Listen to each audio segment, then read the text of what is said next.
안녕하세요. 오늘은 연중 9주간 수요일이고요. 마르코복음 12장 18절에서 27절입니다. 계속해서 유혹적인 질문을 예수님께 하고 있어요. 부활이 없다고 주장하는 사두가이들이 예수님께 모세는 어떤 사람 형제가 자식 없이 아내만 두고 죽으면 그 사람이 죽은 이의 아내를 맞아들여 형제의 후사를 일으켜 주어야 한다고 말했다고 하죠. 그러면서 이 사두가이들은요, 7 형제가 있었는데 마지가 아내를 맞아들였고 후사 남기지 못하고 죽었고, 둘째도 그 여자를 맞아들였지만 후사를 두지 못한 채 죽었고, 셋째 형제도 그랬고, 7이 모두 후사 남기지 못하고 맨 마지막으로 그 부인도 죽었는데, 그러면 그들이 다시 살아나는 부활 때에 그 여자는 그들 가운데 누구의 아내가 되냐? 7이 다 그 여자를 아내로 맞아들였으니 말이다.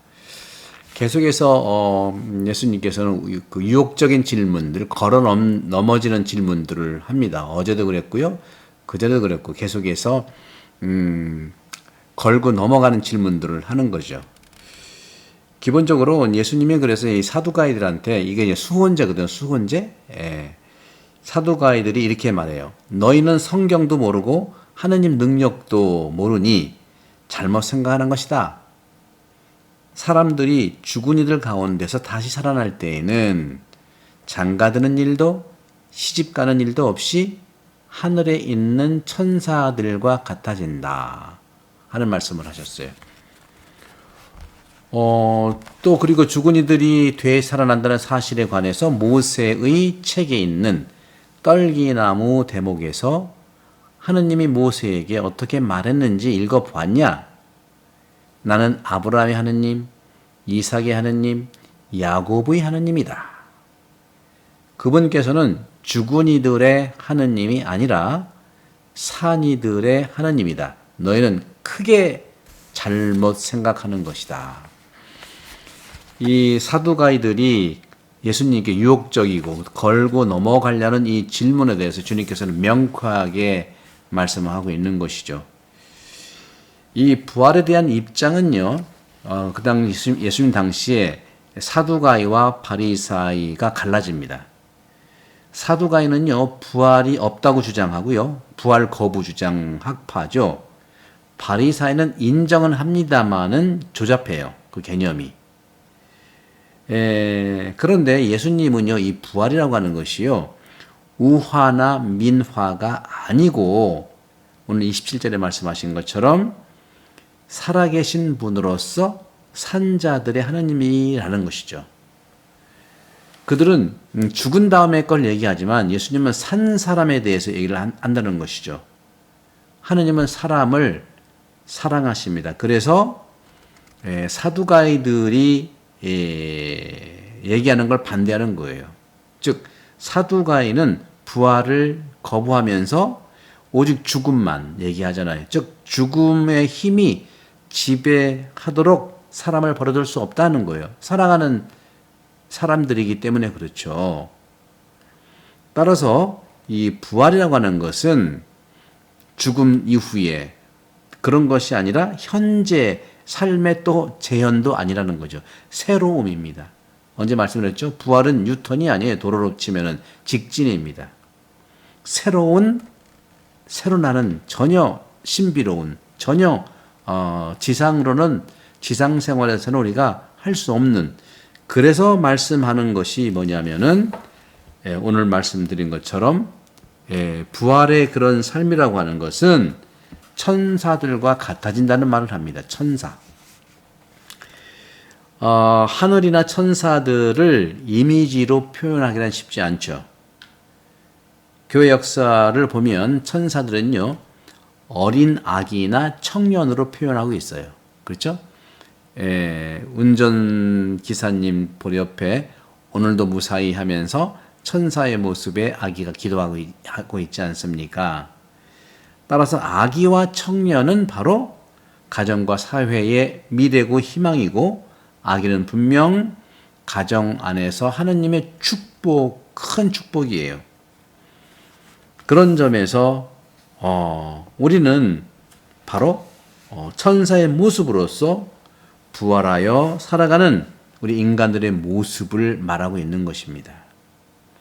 우리가 천사같이 살 것이라는 이 약속, 예수님의 약속, 하느님의 힘이 우리를 영생 안으로 파괴적인 세상의 무질서에서 해방시켜 주시는 자유를 선언해 주시는 것이죠. 장가드는 일도 없고 시집가는 일도 없다 하는 거죠. 늘 말씀드리지만 하늘나라에서는요, 부활한 나라에서는요, 믿음도 필요 없고 희망도 필요 없어요. 오직 사랑뿐입니다. 왜? 이미 천국 안에 현실로 살아가기 때문에 그런 거죠. 결혼이라고 하는 것은 사랑의 성사, 곧 내적으로 가능한 최상의 일치를 말하는데, 저는 호주에서도 그렇고요. 지금 우리 대한본당도 많은 젊은이들을 이렇게 맺어주고 싶은데 저런 경향들이 있어요.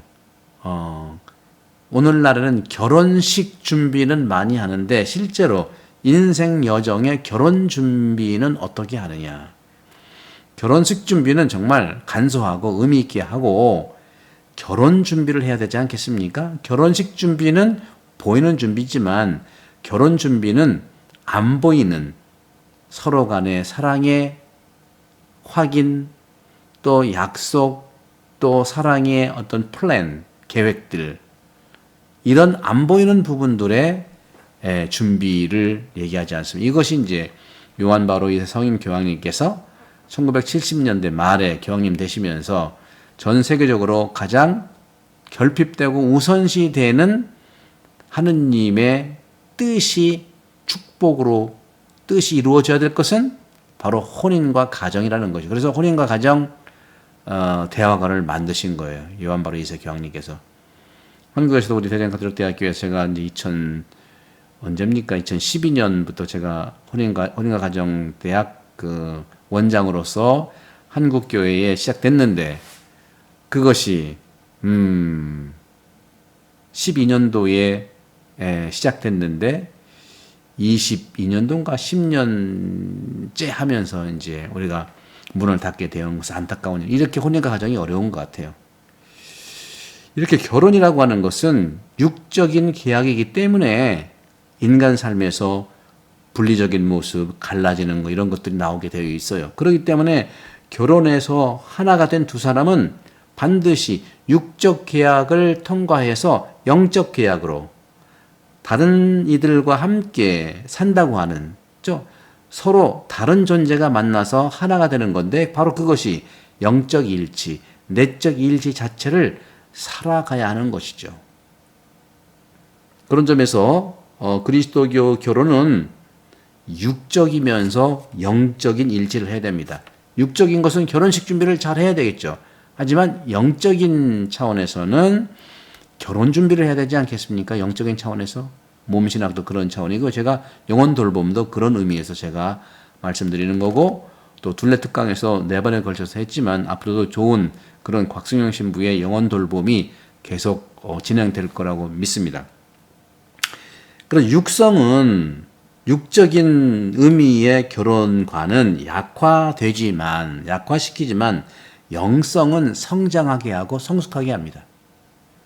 바로 이 가톨릭 책방의 이 매일 복음 말씀이 영적 성장과 성숙을 말하는 것이죠. 영적 성장은 대화로 가능하고 영적 성숙은 기도로 가능한 겁니다. 이렇게 영원성 안에 자신이 충만하기까지 성장할 것입니다. 그런 점에서 결혼이라고 하는 것은 참으로 영적으로 변화가 되는 때 그 갈라짐과 배타성은 사라질 것이고 하느님의 사랑을 갈망하게 될 것은 확신합니다. 천사의 삶을 살아가는 것이 바로 이 지상에서 부활의 삶을 살아가는 것이에요. 우리는 부활과 영생을 믿습니다. 하지만 우리는 이 부활과 영생을 최후와 심판 이후로 아주 나중으로 미뤄버리는 것이 어려움이 있는 겁니다. 부활과 영생은 바로 지금 right now 종말론적으로 지금 살아가는 걸 얘기합니다. 복음이 바로 지금 현재 영생에 대해서 말하고 있는 것이죠. 요한복음 6장 54절 내 살과 내 피를 마시는 사람은 영생을 얻는다. 그런 점에서 수도 생활이라고 하는 것은요. 천사의 삶으로 부르심을 받는 삶이라고 보고 있고 우리 그리스도인들도 정말 그 기도 안에서 이러한 천사의 삶을 살아간다고 분명히 저는 느낍니다. 결혼이라고 하는 것은요. 결혼을 정말 수도 생활은 결혼이 무가치해서가 아니라 결혼을 자유롭게 포기하는 사람은 영생의 리듬으로 지상의 삶을 사는 기쁨을 직관합니다. 성소자들 특히 사제, 수도자, 성소가 그런 부분들이고요.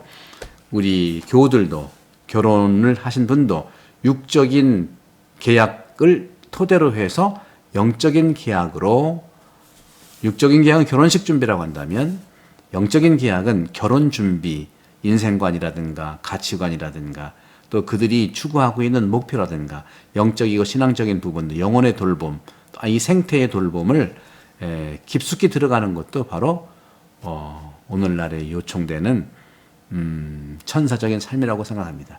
천사적인 삶이 우리 모두를 풍요롭게 성부와 성자와 성령께서 여러분을 강복합니다. 감사합니다.